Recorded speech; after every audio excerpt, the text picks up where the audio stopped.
nous avons commencé à exposer ce temps et nous avons lancé des alertes, interpellé le gouvernement gabonais de stopper la folie de telles personnes, l'escroquerie, le banditisme de telles personnes. C'est pour ça que je parle souvent de la criminalité évangélique en bande organisée.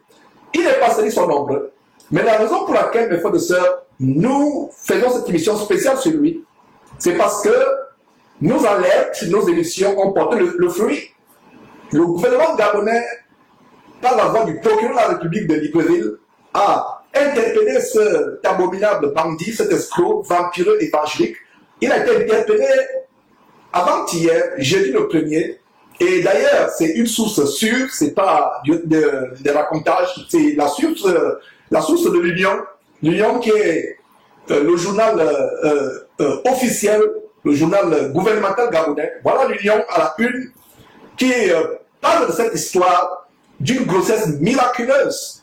Et cet homme a été interpellé, comme vous pouvez lire, non seulement lui, la femme qui est au centre de cette grugerie évangélique, de cette escroquerie évangélique, a été aussi entendue après plusieurs heures d'interrogation au sein d'une unité sécuritaire. Il a été gardé en vue et selon les informations que nous avons, il va comparaître après-demain, lundi, le 5 septembre, devant le parquet qui est la branche criminelle, d'investigation criminelle du tribunal de Libreville. Mes frères et sœurs, voilà donc un fait divers, dans la rubrique fait divers, un abominable faux pasteur. Et je suis content de ce que nos alertes ont payé. Nous avons sonné l'alerte, nous avons interpellé le gouvernement, et voilà justement le gouvernement qui a réagi, mes frères. Donc, chaque fois que nous exposons ces choses, les gens disent, mais Georges, tu exagères, Georges, tu en fais trop, Georges, tu penses que tu es le seul. Voilà des bas Jésus qui ferment la porte à ceux qui veulent aller au ciel véritablement. Et si les gens lisaient la Bible, si les gens s'accrochaient à la parole de Dieu, voilà le Gabon, un pays qui est gangréné par plusieurs fléaux.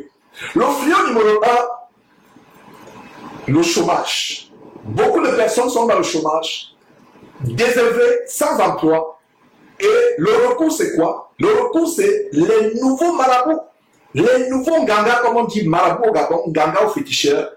Les nouveaux marabouts qui ont délaissé les écorces d'arbres, les coris, les amulettes, et qui sont tournés pour pas la Bible. Ils sont déguisés pour pas la Bible, pour continuer leur escroquerie, leur grugerie évangélique. Des pasteurs qui, normalement, devaient être des marabouts, continuent leur maraboutage, mais en se servant du nom de Jésus-Christ. Du nom de Jésus-Christ. D'ailleurs, j'avais fait un post il y a quelques jours sur Facebook, où je disais, je pose la question aux gens en disant, savez-vous pourquoi les cabanes de marabouts de Nganga se font de plus en plus rares en Afrique? Savez-vous pourquoi les huttes, les manjas, comme on dit, les huttes des marabouts, des féticheurs se font de plus en plus rares? Voici la réponse. C'est parce que ces marabouts se sont transformés en pasteurs. C'est la même chose qui continue. C'est pour ça que je parle du néo-animisme. Au départ, c'était l'animisme. On va chez les marabouts, on participe aux veillées telles que le Bouiti, le Njobi, toutes sortes de sociétés secrètes. On se livre à ces choses. Maintenant, il y a une nouvelle phase. La nouvelle phase, c'est quoi? La nouvelle phase, c'est tout simplement aller chez les faux pasteurs. À cause du deuxième problème, qui est quoi? Qui est le problème de la stérilité.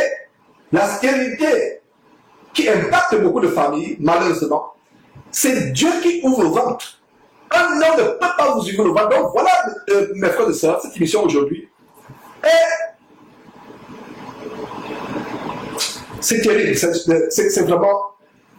Quand nous avons vu ce monsieur, comme vous allez revoir dans quelques instants, ce monsieur fait les tours de passe-passe, jouer avec la psychologie, hypnotiser ces femmes. Au départ, nous pensions que ces femmes étaient complices. Parce que la plupart de ces gens, qu'est-ce qu'ils font?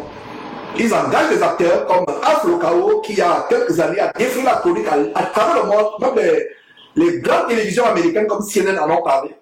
Cet abominable faux pasteur dans l'Afrique du Sud d'origine congolaise qui a engagé un acteur, l'a mis dans un cercueil et a simulé une résurrection en plein culte entre guillemets, culte satanique. Ça a attiré l'attention, ça a défrayé la chronique à travers le monde. Ce monsieur aurait été en prison à l'Afrique du Sud. Je vois grâce à Dieu de ce que la justice du Gabon a été sensible à nos interpellations, à nos alertes, et la justice du Gabon a agi avant qu'il ne soit trop tard. Avant qu'il ne soit trop tard.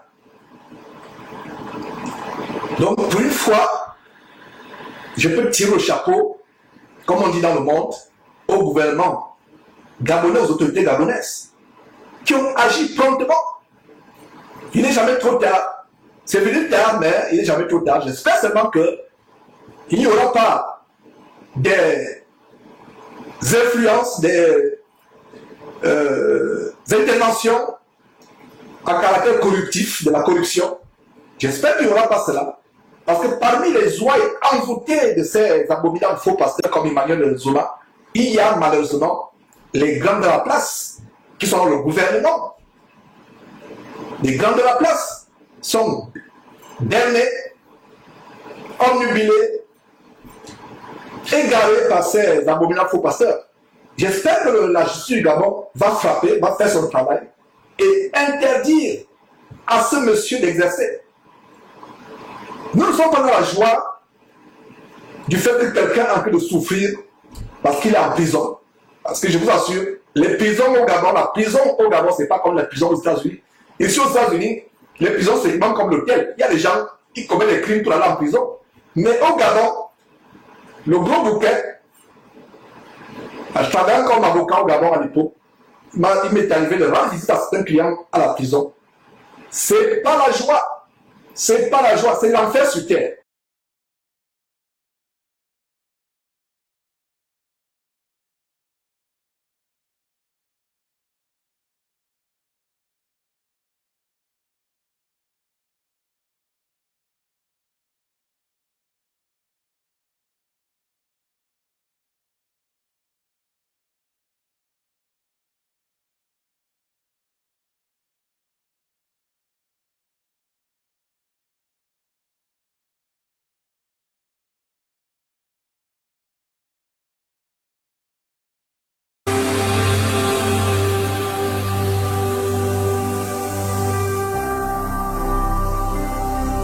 Jésus-Christ TV,